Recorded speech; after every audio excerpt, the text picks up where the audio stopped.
Novelties itu yang paling kecil tuh.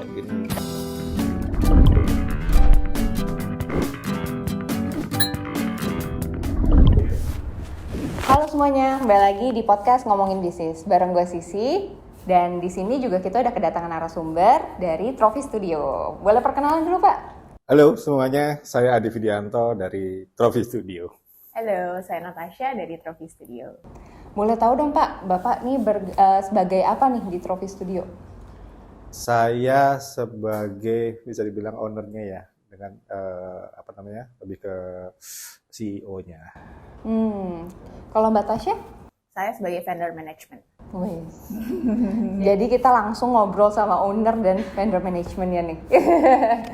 Nah, lu untuk background-nya nih dari Pak Adi, boleh diceritain dulu nggak sih dari Pak Adi sama Mbak Tasya sebelumnya handle apa sih sampai bisa bikin Trophy Studio? Background saya sebelumnya saya dulu memang pernah bekerja di grup Astra, salah satu grup anak perusahaannya Astra. Nah, di sana saya memang banyak berkecimpung dengan printing ya, percetakan lah bahasanya. Nah, karena di sana ngomongnya percetakan, desain dan lain sebagainya, jadi kreatif itulah yang menjadi salah satu yang yang sebanyak saya belajar mengenai kreativitas itu ya, terutama yang kemajuan teknologi dan lain sebagainya, kebutuhan market yang berubah, kreatif itu yang lebih ditonjolkan. Nah, dari situ saya ingin mencari kreatifnya bukan pada kertas atau pada cetakan, tetapi lebih pada ke bentuk barang-barang yang lain ya ke sana. Nah, itulah salah satu kenapa saya melihat wah, ini belum banyak yang bermain di istilah kami produk apresiasi lah, atau apresiasi maupun produk impresi gitu. Itu yang mendasari kami untuk masuk ke bisnis ini. Jadi kalau ditanya soal kreativitas dan lain sebagainya, saya banyak belajar di tempat kerja saya yang lama. Jadi manajemennya dan sebagainya punya pengalaman juga nih. Betul. Terus kalau dari Mbak Tasya gimana? Kalau aku sebenarnya basicnya itu communication public relation. Jadi mungkin karena saya bantuin Bapak juga, mungkin Bapak melihat juga dari situ komunikasinya nih bisa dibantu nih untuk gimana cara yang mengedepankan trofi ini.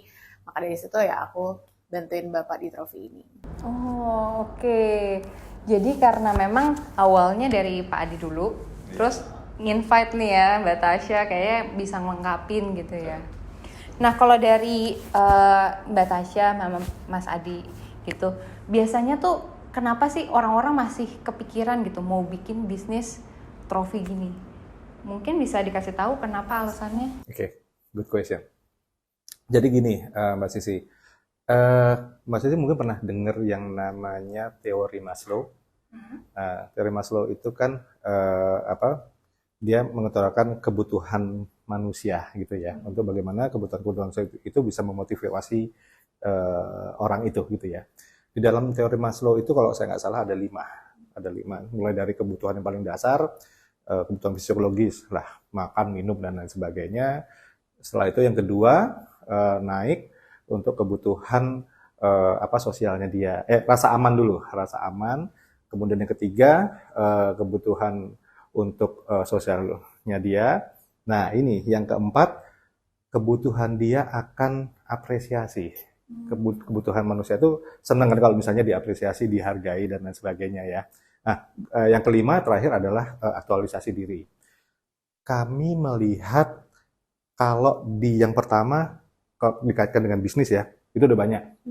Orang yang jualan makanan, minum, dan sebagainya gitu kan. It's basic needs. Basic needs, karena itu basic needs gitu kan. Nah, kami melihat di yang keempat ini, bagaimana orang itu bisa dihargai itu yang masih belum ada nih.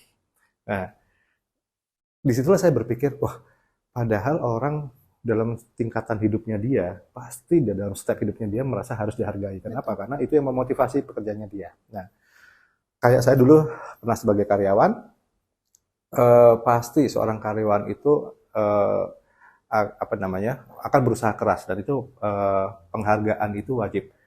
Tidak hanya harus dalam bentuk sesuatu ya, kadang-kadang gini, kita datang tepuk pundak oleh seorang direksi ke anak buahnya itu luar biasa loh. Ya. Ya kan? Ada kebanggaan, ada rasa yang wah gua ini diperhatikan oleh direksi gitu kan. Nah, lebih dari itu akhirnya saya melihat wah ternyata orang itu merasa dihargai, tinggal mencari apa sih bentuknya gitu kan. Nah, kenapa salah satu alasan kami masuk ke sana adalah kami ingin menciptakan produk-produk yang bisa mewakili penghargaan itu gitu kan. Nah, kalau saya boleh sedikit cerita mengenai apa visi kami itu adalah being part of achievement Every and achievement. success gitu kan. Kami ingin selalu menjadi bagian dari kesuksesan setiap orang, baik itu dia di dalam sebuah kelompok, di dalam sebuah organisasi, sebuah perusahaan gitu kan ya. Nah, itu yang kita ingin selalu ada di sana gitu kan. Jadi salah satunya adalah perwujudannya seperti piala. Ini kan itulah yang kami apa ya, ingin roh kami ada ikut di sana, di dalam itu. Iya. Kalau dari Mbak Tasya sendiri ngelihat trofi itu bisnisnya seperti apa sih? Karena kan ada stages-stagesnya ya bisnis ya. Nah, kadang kan kalau orang zaman dulu ya, kalau misalkan bikin trofi gitu kan, datang tuh biasanya ke toko gitu kan, ke toko, terus experience-nya juga kayak gitu. Kalau dari Mbak Tasya nih sebagai orang komunikasi, ngelihat bisnis trofi ini sampai di mana sih? Kalau maksudnya in reality emang trofi itu yang jual banyak. Dimanapun bisa menemukan orang yang jual trofi. Tapi plakat lah ya bahasanya, ya piala plakat. Tapi sebenarnya trofi itu tuh lebih dari sekedar ya cuma dikasih aja gitu. Balik lagi ke yang Bapak bilang, kita membuild trofi studio ini supaya menaruh rohnya trofi ada di dalam trofi itu. Jadi orang yang menerima juga dengan bentuk yang elegan, yang macem-macem, yang unik, orang menerimanya tuh kayak happy gitu. It's not just a trophy yang ya udah disimpan di dalam kotak, tapi gimana caranya kita bisa membuat orang yang nerima itu memajang trofinya ya ada di pajangan supaya orang ngelihat, oh dia udah dapet trofi itu nih, itu bagus banget ya gitu. Jadi orang terus remind akan trofi itu dan appreciate gitu sih kalau dari aku. Kalau tadi Mbak kan ada bilang tuh menaruh roh ke trofi tersebut. Biasanya diterapkan dengan cara apa tuh? Mungkin flow-nya ya, gimana Bapak itu membuat kita bekerja tuh ya dari discovering klien tuh pengennya apa sih, mungkin ada icon-icon dari perusahaannya atau nilai-nilai dari perusahaannya yang pengen dia cantumin di trofi itu. Kemudian kita carilah ideas gitu, kita gathering bareng produk desain kita, apa sih yang bisa kita masukin di situ atau bentuknya seperti apa gitu. Nanti baru kita present dengan ya 3D-nya gitu, yang flow-flow seperti itu sih yang kita coba membuat kita lebih beda gitu. Nah, karena untuk gathering informasi tadi gitu ya, untuk discover maunya klien tuh seperti apa, itu tuh biasanya dari Mbak sama Mas Adi nih gimana nih? Cara narik informasi sebanyak-banyaknya dari klien gitu. Oke. Jadi gini, Mbak Sisi, saya satu hal ya yang saya inginkan dari produk kami itu adalah setiap produk itu has its own story. Jadi kami berharap selalu produk kami itu punya cerita, ya. Apa maksudnya cerita itu gitu kan? Nah, cerita itu adalah istilahnya konten di dalam cerita itu, entah itu apakah ada message yang disampaikan oleh si pemberi award kepada penerimanya, atau ada story yang cukup kompleks.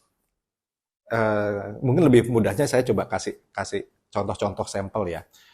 Waktu itu kita ada salah satu project di grup Astra juga, gitu kan. Tujuan mereka membuat istilahnya plakat ini atau piala ini itu adalah tujuannya untuk main dealer mereka seluruh Indonesia. Mereka ingin membuat kontes, ya. Kontes ini dilakukan setiap bulan dan di setiap bulan itu temanya berbeda-berbeda. Nah, di setiap kontes di setiap bulannya itu mereka ada juara 1, 2, 3 gitu kan. Kemudian ada challenge yang lain bagaimana mereka bisa menunjukkan bahwa semua peserta pendealer ini harus ikut di dalam kontes tersebut. Jadi tidak hanya mereka apa namanya apa istilahnya memberikan penghargaan ke para dealernya, tetapi keterlibatan dealer itu pun yang mereka inginkan gitu kan. Nah, akhirnya kami membuat sebuah produk yang apa namanya ada apa kayak frame gitu, tengahnya kita buat bilah-bilah apa Layer lah. layer, ada layer. Di layer itu kita apa mewakili untuk kontesnya. Jadi setiap kontes setiap apa dealer yang mengirimkan video kontes waktu itu ya Kak ya. Apa yang pemenang mereka kirim, yang menang langsung kita kasih bintang dan lain sebagainya gitu kan. Nah, itu setiap bulannya kita kasih ke mereka, tetapi dalam end of the contest, kalau itu semua dealer itu ikut, itu menjadi sebuah gambar yang utuh. Jadi setiap layer-layernya itu. Nah, saya malah bilang sama mereka, kalau semua apa kita bisa melihat partisipasi mereka tuh dari layer-layer itu. Berapa banyak dealer itu yang menghasilkan sebuah gambar yang utuh. Waduh, mereka senangnya minta ampun. Aku jadi penasaran deh dari dengar ceritanya itu kayak gimana sih? Nah, ini hasilnya? kebetulan ada bentuknya nih di sini. Ah, ini dia nih.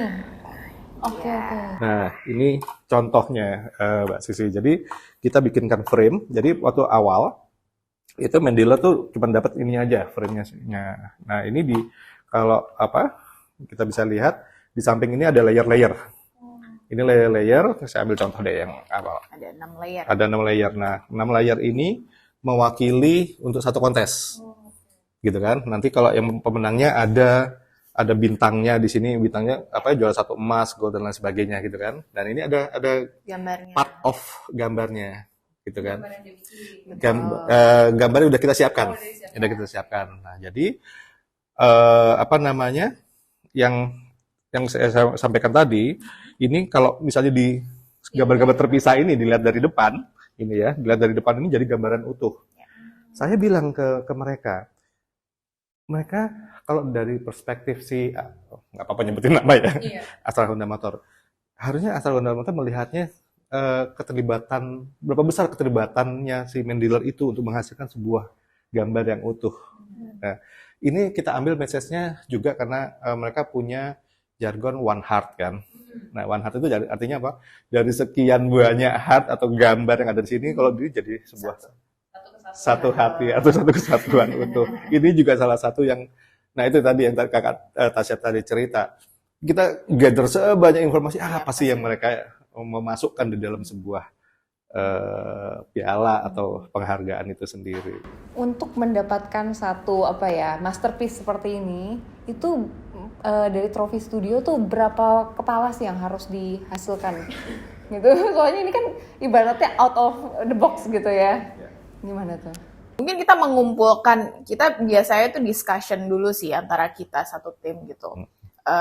Dari product design juga kita ngumpulin, dia punya ide apa, misalnya saya juga, Bapak juga. Jadi dari situ kita ketemulah, memilah-milah yang mana yang kita bisa ambil, barulah kita jadiin satu gitu. Kira-kira apa sih yang bisa kita present. Oh, jadi proses brainstormingnya ya? Proses brainstorming, dan yang paling penting menurut saya, jadi kalau di bisnis proses di kami ya, tadi yang sempat disebutin oleh Tasya, kita tuh kan mulai dari discover, idea, kemudian desain sampai dengan prototype. Yang paling challenge adalah, bukan challenge lah, artinya yang benar-benar kita utamakan, dan ini menjadi salah satu kelebihan Trophy yang di saat ini menjadi salah satu value menurut saya, yang klien tuh nyari kami karena gara-gara kami mau mendengar atas semua apa yang ingin mereka sampaikan di dalam sebuah plakat atau piala atau trofi gitu ya. Appreciation itu. Nah, ini yang kita ketemu dengan mereka, baik dari tim istilahnya event owner-nya, dari marketingnya, even sampai dengan apakah ada message dari manajemen level top level manajemen yang akan dimasukkan. Ambil contoh ya paling gampang adalah itu jargonnya Honda kan One Heart itu kan. Itu pun kami embedkan di dalam konsep ini. Nah, setelah discover itu yang Tasya yang tadi bilang, kita brainstorming di tim apa nih yang bisa mewakili setiap keinginan dari klien itu. Dari apa ya, informasi yang masuk gitu yang kita dengerin ditaruhlah dalam satu produk gitu. Tapi kalau kayak gitu berarti Mbak Tasya nih yang present dong, kayak semacam pitching gitu ya. Ini nih ide kita begini. Tapi pasti kita memang, maksudnya mungkin itu kelebihan kita ya. Kita memang selalu memackage-kan produk itu in a proposal yang ya memang jadi standar kita lah gitu. Ya maksudnya biar orang juga tahu apa sih artinya yang kita bikin itu, karena secara harfiah kan maksudnya ya apa nih gitu, dan itu penjelasannya ada di proposal itu sih. Ada cerita yang menarik atau apa ya, ini dan sering jadi makin sering terjadi gitu, karena biasanya kalau pengadaan seperti ini untuk yang certain number itu kan, atau jumlahnya yang nilai yang cukup besar kan pasti pitching gitu kan ya. Nah, case ini cukup menarik Mbak Sisi. Kenapa? Karena dari 5 vendor yang menampilkan, kita mempresentasikan untuk produk seperti ini dan all the philosophies yang mengenai ini dan story-nya, itu cuma kami. Kenapa? Karena yang tadi Tasya juga sempat bilang, pemain-pemain sekarang tuh hanya bahasanya, lu mau bikin kayak apa sih, ini gue buatin. Atau ini yang udah kita punya nih kayak gini, pilih aja gitu. Misalnya seperti kayak gitu kan. Nah, jadi ternyata sekarang itu yang jadi salah satu value juga, dan kenapa saya tertarik untuk masuk ke sini, belum banyak yang bermain di sana, belum banyak yang mendengar apa sebenarnya message yang ingin disampaikan mereka untuk sebuah apresiasi itu sendiri. Karena mendengarkan itu kan butuh waktu ya, butuh waktu, butuh pikiran gitu kan. Jadi ya aku juga pernah kan mau cetak apresiasi gitu kan, disuruh mana ininya USB-nya gitu, udah saya cek gitu. Terus ini harganya segini gitu, itu kan jadi kayak dagang banget gitu. Betul. Ya. Dan ini benar-benar sampai filosofinya aja dipikirin. Betul. Dan itu masih terjadi kok, kadang-kadang mereka yang hampir tiap hari di nomor kami selalu ditanya. Ya itu kadang-kadang mereka pasti mulai kok ada nggak katalognya dan lain sebagainya. Nah di situ yang memang mau nggak mau, suka nggak suka, kami harus mengeducate mereka gitu kan. Mengeducate dalam arti bahwa ternyata Bapak Ibu itu bisa loh membuat dengan istilahnya rasa atau kreasi yang bisa dari mereka, nggak perlu nyari ya sesuatu yang ada, datang tuh dipilih. Nggak mesti seperti itu. Bukan template lah. Bukan template. Nah, ternyata itu mereka seperti itu. Wah, makanya kadang-kadang mereka tuh, oh iya ya, ternyata di trofi itu nggak hanya bentuk, tapi kita pikirin juga materialnya apa, sampai dengan budget loh. Misalnya kami menyarankan Bapak Ibu, misalnya budgetnya berapa, kami akan adjust model dan bahannya seperti apa supaya ataukah bisa combination material kayak gini, atau misalnya single material tapi bentuknya seperti apa gitu. Oh, oke. Terus kalau misalnya trofi saat ini customer-nya siapa aja nih, klien-kliennya? Siapa kliennya? Klien kami memang lebih banyak untuk menyasar lebih ke korporasi sih, Mbak Sisi. Kenapa?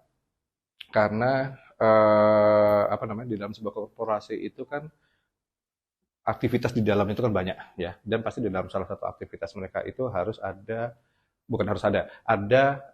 acara-acara atau event-event yang memberikan apresiasi atas pencapaian dari semua stakeholder-nya. Stakeholder itu kan bisa dari internal maupun eksternal. Internal itu salah satunya siapa? Misalnya karyawannya. Contohnya apa? Contohnya pasti di setiap perusahaan punya yang namanya event karyawan terbaik dan lain sebagainya gitu kan, atas performance mereka tahun lalu gitu kan.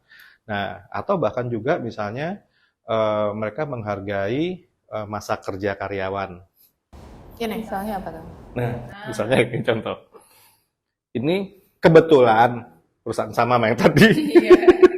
Jadi apa namanya, mereka menghargai karyawan-karyawan yang sudah masa kerjanya 20 tahun, 25 tahun, 30 dan 35 ya. Nah, itu mereka kasih ini gitu kan. Jadi ini yang apa namanya, mengharapkan si karyawan itu apa namanya, bukan saja diapresiasi, tetapi perusahaan itu melihat bahwa setiap step of life dari si karyawan itu mereka perhatikan juga, gitu kan. Ini hal-hal yang simpel gitu menurut saya, tetapi ini buat mereka tuh sama seperti tepukan tadi gitu loh, Betul. ya kan. Nah, itu baru dari internal. Dengan eksternal kan banyak, entah itu customer mereka, entah itu dealernya mereka, entah itu vendornya mereka, gitu kan. Nah, mereka semua pasti punya apa, event-event seperti itu gitu kan. Semakin perusahaan atau korporasi itu semakin besar, mereka kebanyakan punya acara atau event untuk meluangkan waktu dan penghargaan kepada semua stakeholder-nya. Gitu ya Kak ya. Nah, oke, selain dari korporasi, kita juga ada apa namanya, turnamen-turnamen gitu kan. Kita banyak main apa di turnamen golf. Turnamen golf kita juga main di sana di beberapa golf course. Malah sempat ada ada satu golf course yang malah mereka meminta kita untuk membuatkan, mereka ada ini turnamen monthly medal istilahnya.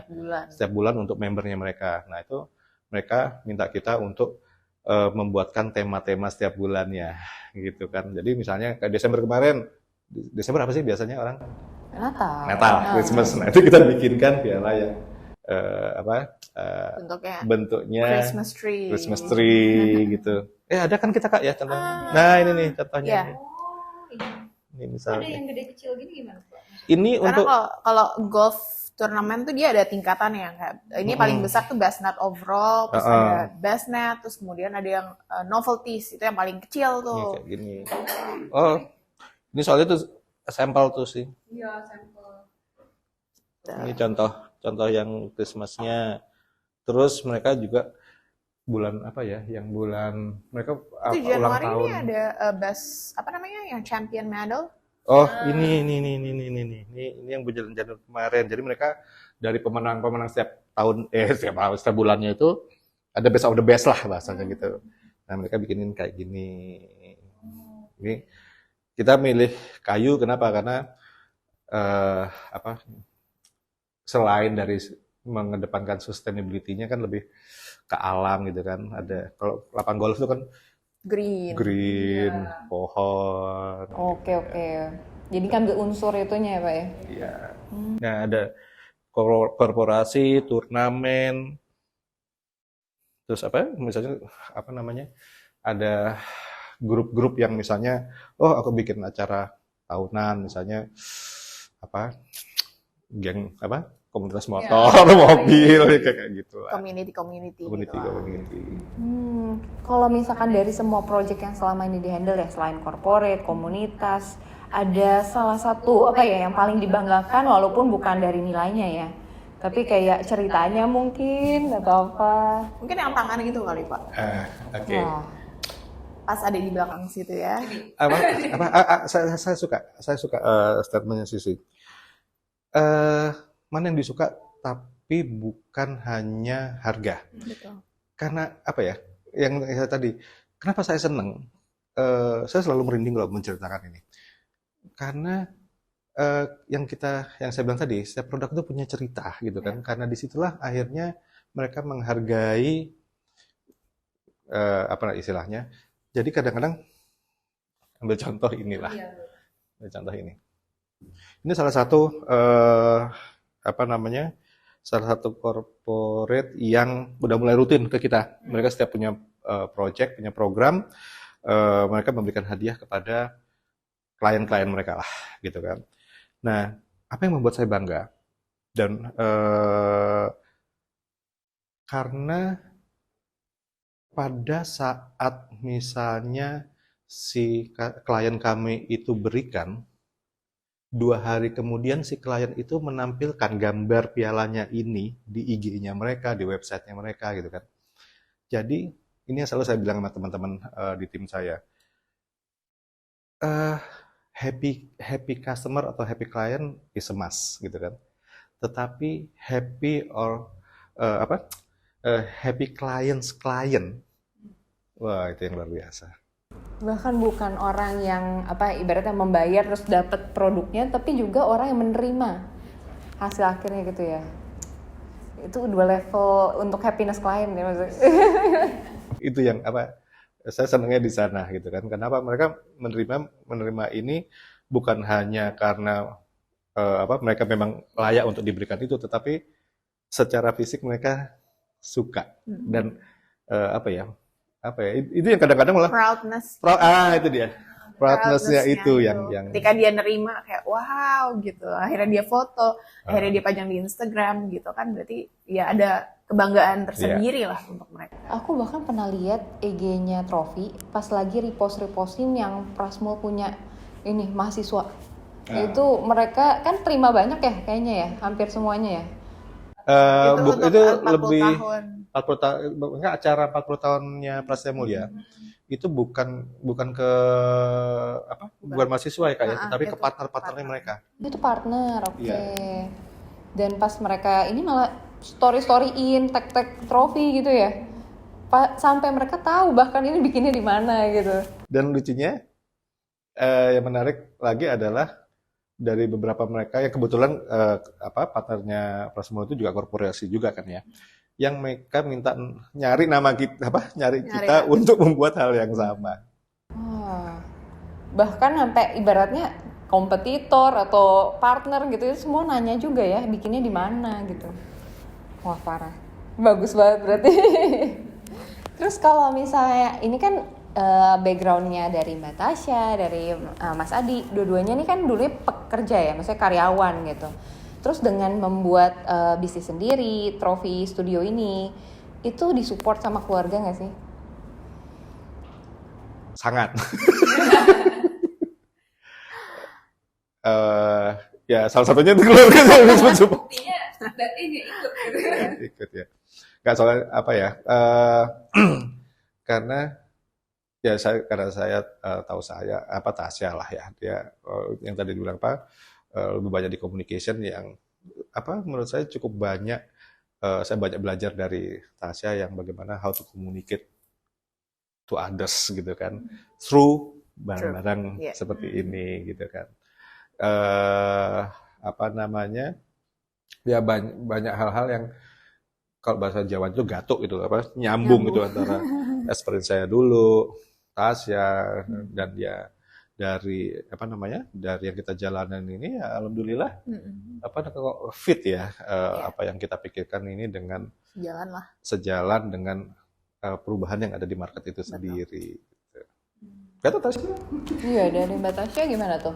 Merasa terdukung gak nih? Apalagi kan udah punya suami. Justru ya itu sih, balik lagi ya. Pada saat awal Bapak minta itu ya saya kayak ya diskusi dulu lah sama suami. Dan suami ya dukung aja sih, kayak ya apalagi ini maksudnya ya dukung orang tua gitu ya gitu. Dan itu yang mungkin menguatkan kita ya bisa sampai di sini, bisa ya perjalanan kita tuh ya mungkin karena the bond yang kuat ya. Jadi ya bisa saling ya ngedukung lah gitu. Dan ya menurut aku it's a must lah. Dan satu perusahaan yang memang semuanya harus punya satu visi yang sama. Jadi untuk gabungin beberapa orang itu ya perlu visi yang kuat tadi kan. Dan itu yang Bapak udah ditanamin selama ya my entire life lah ini gitu. Jadi ya saya tahu gimana Bapak kerja, Bapak juga tahu gimana saya gitu. Jadi ya itu yang bikin sejalan sih. Kalau dari Mbak Tasya dan Mas Adi nih, ngelihat Trofi untuk 5 tahun ke depan tuh gimana sih? Pertanyaan menarik. Yang pertama, saya biasanya gini, saya selalu melihat itu karena saya dulu di Astra itu selalu melihat itu untuk jangka pendek, menengah, dan panjang ya. Istilah kami itu di defense strateginya seperti apa, extensionnya seperti apa, sampai dengan transformationnya seperti apa. Itu 1 tahun, 3 tahun, bisa sampai dengan 5 atau sampai dengan 10 tahun ke depan. Untuk jangka pendek kami lebih banyak untuk apa ya, memperkaya atau memberikan value-value yang lebih dalam sebuah produk itu sendiri. Karena kami merasa bahwa gini aja kita exploration terhadap sebuah produk itu masih banyak yang bisa kita kerjakan gitu kan. Nah, artinya kami ingin memperkuat di situ ya. Kenapa saya punya beberapa tim untuk desain bukan hanya grafis tapi udah desain sebuah produk gitu kan. Product Karena design. saya ingin explore dari materialnya juga. Kan kebanyakan kan sekarang lebih sekarang tuh lebih banyak main di kayu, di timah gitu kan. Mungkin nggak kita pakai batu. Kenapa enggak? Gitu kan? Ada nggak resource-resource lain yang bisa kita masukkan dalam konsep sebuah produk gitu kan? Nah, itu yang ingin saya kembangkan supaya apa? Itu yang supaya bisa lebih banyak story, filosofi yang bisa kita tanam atau dekatkan dengan yang yang diminta oleh klien kami gitu kan. Itu jangka pendek. Jangka menengah Jangka menengah dan untuk jangka menengah dan mungkin yang kedepannya lagi saya mencoba untuk mengembalikan kepada visi saya. Visi saya itu kan yang saya tadi sempat bilang we are being part of every achievement and success gitu kan. Produk apresiasi itu kan tidak hanya sekedar ini. Iya kan? Saya ingin punya produk-produk lain yang bisa mewakili itu, gitu kan. Apa itu? Nanti saya tunggu tanggal lainnya. Jadi belum bisa dikasih tahu. Pasti masih related to bentuk-bentuk appreciation products itu sendirilah, gitu kan. Karena kan ya visinya seperti itu ya, jadi bagian dari kesuksesan orang gitu. Nah, lebih jauh lagi apa? Lebih jauh lagi dari beberapa produk-produk itulah yang nanti kami menjadi sebuah hub yang kalau semua orang ingin memberikan sebuah apresiasi atau penghargaan, intinya adalah trofi, apapun produknya. Benar. Entah itu mulai dari malah mungkin di setiap level of hidup seseorang itu kita udah masuk ke sana. Wah, keren banget itu ya. Bener-bener maksudnya itu bisa diaplikasikan mau dibentuk produk apapun gitu. Terus kalau misalnya ini kita di luar dari trofinya ya, aku penasaran sih kenapa kantornya Trofi itu terlihat homey banget. Kenapa tuh? Itu kayak banyak banget yang ngomong setiap orang yang masuk, enak banget ya kantornya gitu. Kayak bukan kantor soalnya. Ya mungkin kita berusaha untuk gimana caranya, ya balik lagi karena kita ya harus mengumpulkan ide-ide gitu. Jadi ya ke diri sendiri dulu lah, gimana caranya kita bisa bikin kantor yang senyaman mungkin untuk kita. Apalagi untuk klien-klien yang datang gitu. Mereka juga datang ke sini ngelihat pengennya kan juga displaynya harus bagus, harus ya rapi gitu. Jadi mereka punya sense juga, oh nih Trofi itu nyaman ya, dari kantornya aja udah nyaman, terus dari kitanya sendiri juga udah bikin nyaman ya. Semoga dia juga dari situ bisa nyaman sama kita terus. Wah, jadi emang ada filosofinya juga kenapa milih kantornya kayak gini. Biasanya sih. Jadi gini, kenapa kami nggak mau kayak toko gitu kan? Karena apa, kalau orang datang tuh duduk langsung direct produk harga berapa? Betul. Enggak. Iya. Nah, yang kami inginkan adalah misalnya Sisi datang ke sini, kita ngobrol. Betul. Kenapa ngobrol?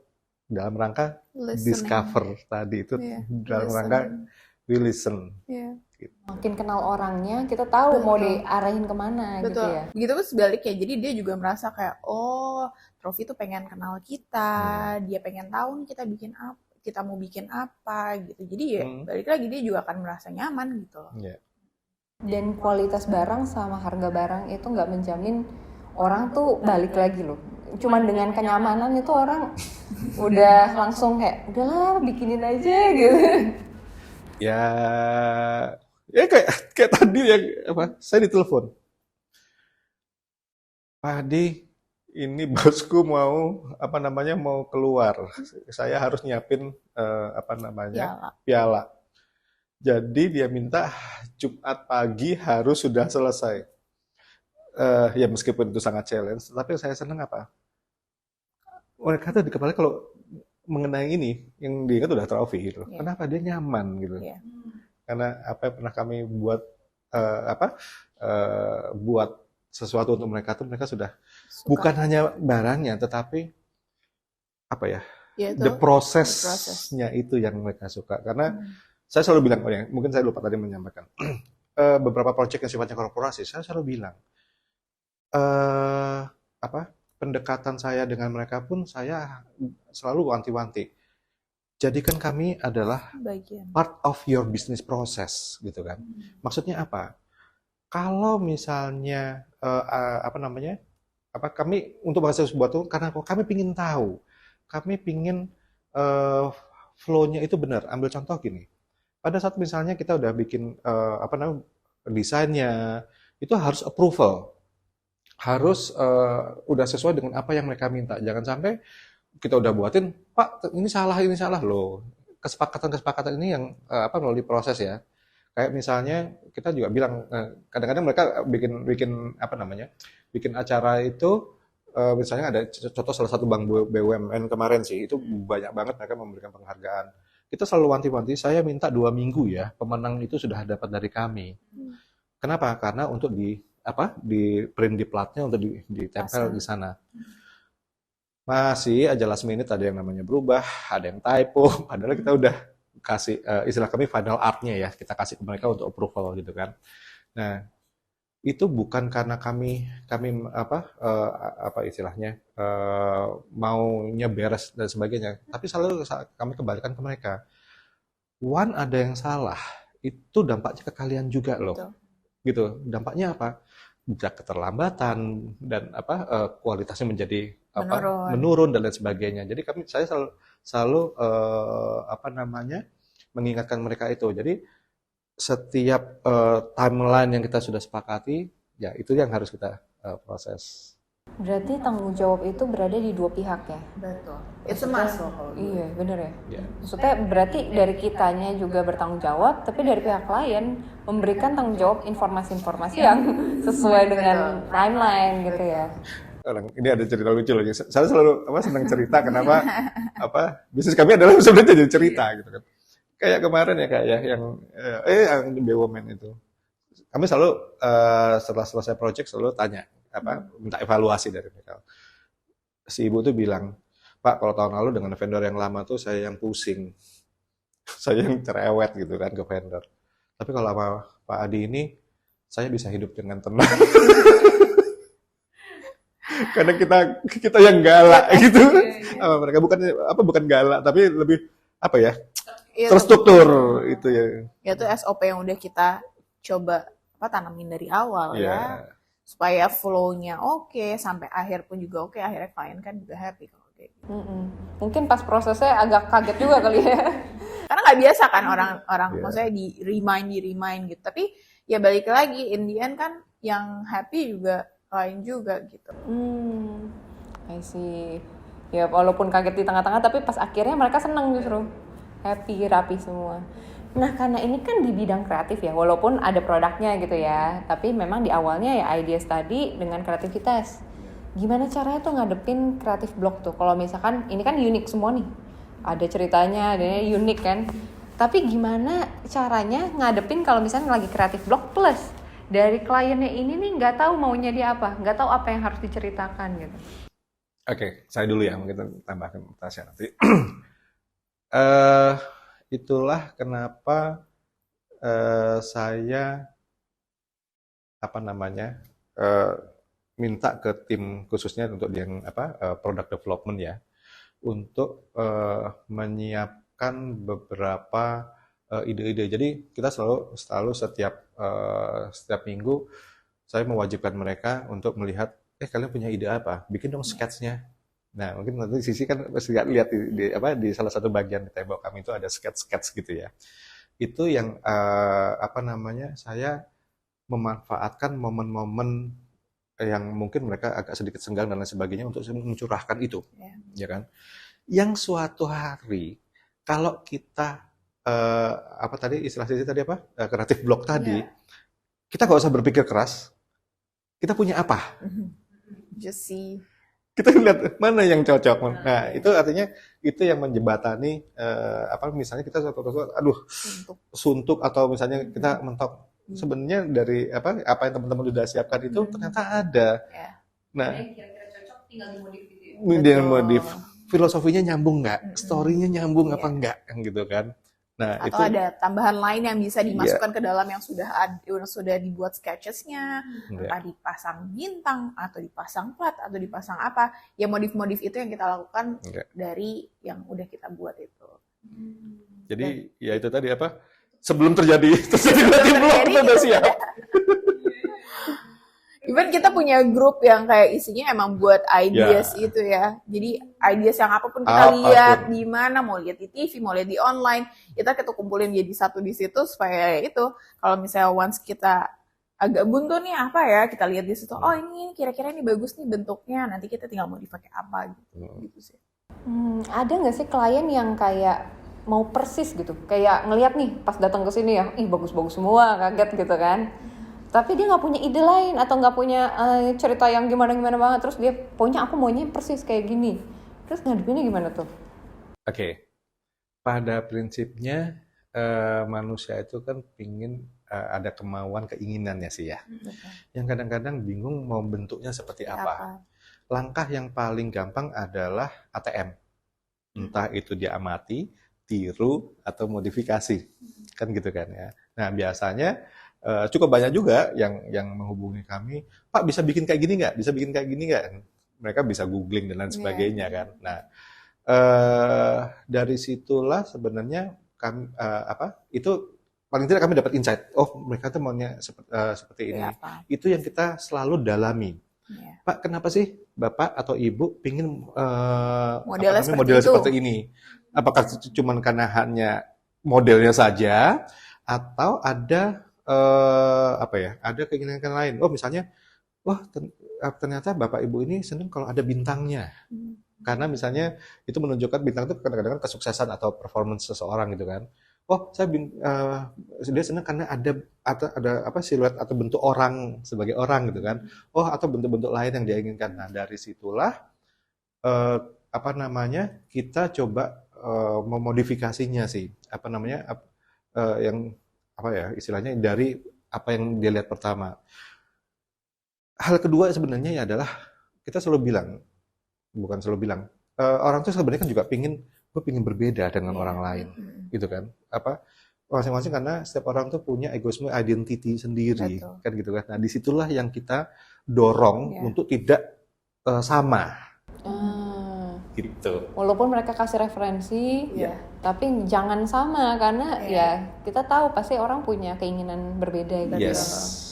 Ya itu balik lagi kayak discovery kita, yaitu kita jadikan sebagai ide kita buat membuat sesuatu, tapi ya Indian ya kita memodif itu supaya lebih cantik atau dengan sesuai dengan keinginan mereka yang ada bintangnya atau apanya gitu.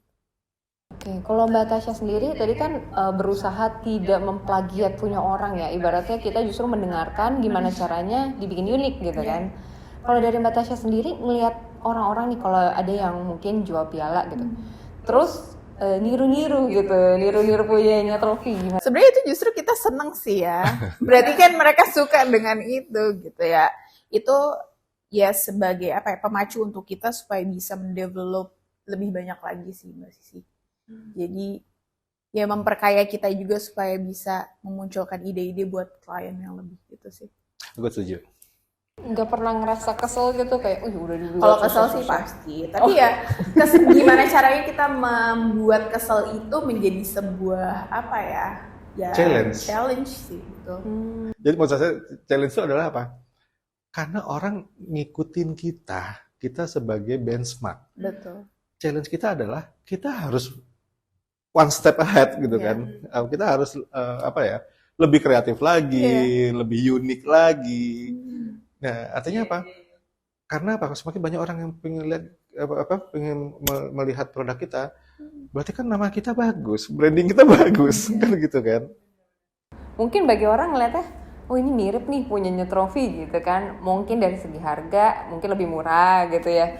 Tapi kan yang mereka lihat ya ideasnya dari mana dulu gitu. Kenapa ini berbeda gitu. Ya itu yang harus dibanggakan. Jadi ngeliat sisi positifnya aja ya. Betul. Emang harus semua dilihat dari sisi positif. Nah, Trofi ini udah berapa tahun nih berarti? Kalau berapa tahun belum lama memang sih, belum lama. Kita pun sekarang itu kok ya alhamdulillah udah mulai banyak nih. Hampir setiap hari itu Ya nanya. yang nanya gitu kan, Pak bisa ini nggak, bisa itu nggak gitu. Pak saya punya rencana bikin event seperti ini dan itu. Hampir setiap hari ada sih. Nah ini yang kita udah mulai kewalahan. Kita udah tapi kita senang apa namanya, artinya ya kan dibantu Sisi juga lah.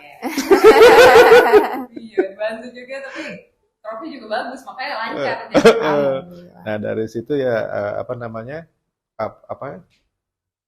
ya kayak di kami jadi semakin kreatif lah gitu kan. Alhamdulillah waktu yang belum terlalu lama ini kita mendapat tanggapan positif lah dari market. Jadi ibaratnya dengan masih di bawah 5 tahun lah ya Pak, masih di bawah 5 tahun tapi hasilnya tuh udah sebanyak ini, bahkan dampaknya juga udah sebanyak ini, dan perusahaan-perusahaan besar ya yang pakai jasanya Trofi Studio juga gitu. Amin, aduh semoga lancar terus Pak, sampai 5 tahun, 10 tahun, 15 tahun ke depan ya kan. Nah ada pesan-pesan apa nih buat dari yang nonton gitu ya, audiens kita? Trofi Studio tuh mau kasih pesan apa? Saya mungkin pesan cuma satu sih. Karena saya masih melihat banyak yang sebuah perusahaan mengapresiasi stakeholder-nya lah ya, stakeholder yang saya ceritakan tadi, bisa internal bisa eksternal, belum dengan sepenuh hati. Maksudnya apa? Yang mereka membuat sesuatu yang hanya saya harus buat ini, plakat atau piala, that's all, gitu kan. Tapi kalau dia dengan sepenuh hati, padahal kontribusi dari semua stakeholder itu luar biasa bagi sebuah perusahaan. Harusnya mereka memberikan sesuatu yang ada uniqueness-nya.